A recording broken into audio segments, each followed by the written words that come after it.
Have you ever felt uncomfortable with others being angry at you, disliking you, or simply having negative feelings about you? You're not alone.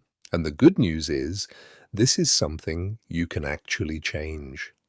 Being comfortable with others' negative feelings toward you is fundamentally an emotional tolerance skill, not a social skill. The discomfort is deeply wired into us, but it can be trained. Here's why it hurts so much. From an evolutionary standpoint, being disliked or ostracized once meant real danger for our ancestors. Your brain activates the same neural threat pathways today, even when one person's anger or disapproval poses little actual risk to your life, career, or relationships. Recognizing this mismatch, my nervous system thinks this is a crisis, but it isn't, is the first step toward loosening the grip it has on you. But here's the thing. The dislike or anger itself is rarely the true source of pain. What stings is the meaning you attach to it. This proves I'm not good enough. Everyone must feel this way. This will ruin everything. Next time, pause and ask yourself, how much does this person's negative feeling actually affect my life?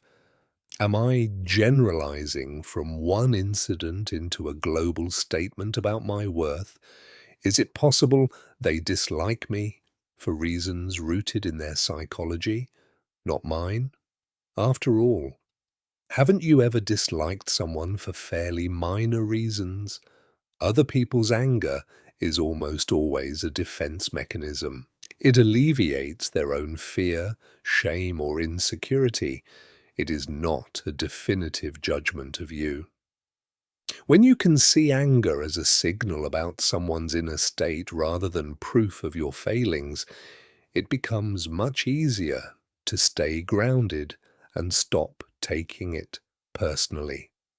And look, when the discomfort hits, it makes complete sense that your first instinct is to make it stop, to fix it, explain yourself, or pull away entirely.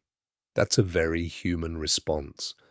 But what actually helps over time is learning to stay with the feeling just long enough to realize it won't destroy you.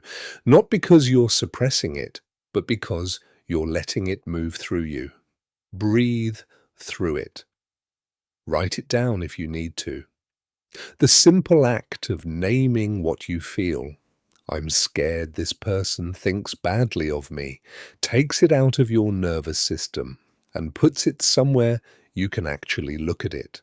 And slowly you start to notice the wave always passes.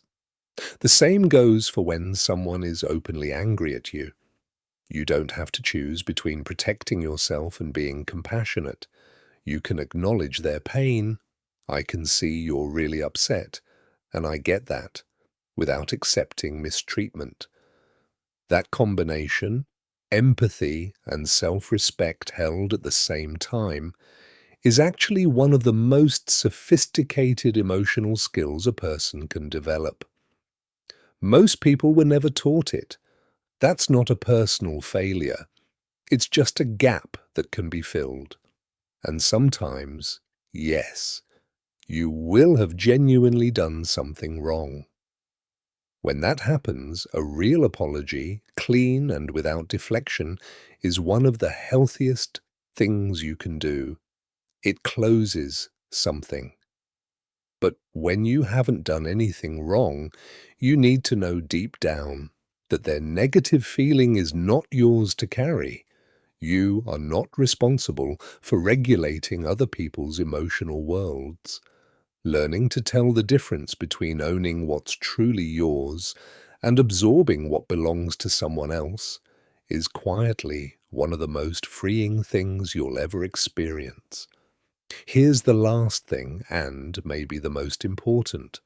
If everyone liked you all the time, It would mean you never really showed up as yourself, never took a real position, never drew a real line. Some people not liking you isn't a failure.